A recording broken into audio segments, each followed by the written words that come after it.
นี่ก็คือสวัสดีท่านรองผู้ว่าราชการไปยืนที่นี่สำคัญนี้นะไทยใหญ่มาจากกรุงเทพ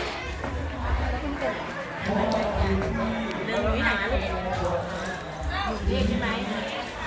มาจากอะไรอ๋อคืออะไรนะโรงเรียนกรุงต้นไตค่ะ กรุงเทพใช่ไหม ใช่ค่ะ มีสมาชิกเท่าไหร่ประมาณเท่าไหร่ เรื่อยๆค่ะ เพราะว่าเป็นโรงเรียนค่ะไม่ใช่กลุ่มเป็นโรงเรียนก็คือรับเรื่อยๆค่ะ อ๋อเป็นโรงเรียน ประมาณกี่ร้อยคนได้ไหม น่าจะเกินค่ะ เพราะว่าคนไหนที่เรียนจบแล้วก็ไปแล้วก็จะมีนักเรียนใหม่มาเรื่อยๆ ใครก็มา ตัวจากราชาน ายนี่ก็มาที่นี่ เข้ามาจากราชาเ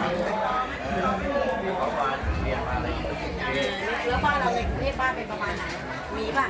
บ้านในกรุงเทพเป็นยังไงบ้านในกรุงเทพเป็นโรงเรียนเป็นโรงเรียนอันนี้คือที่ไหนเนี่ยประเทศอะไรเนี่ยอันนี้ที่เอามาให้ดูอันนี้ก็คือนักวัดวัด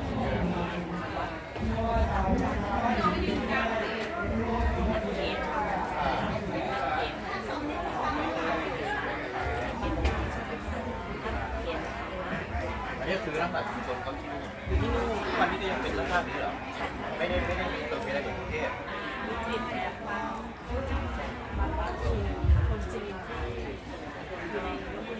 พระเกจินะ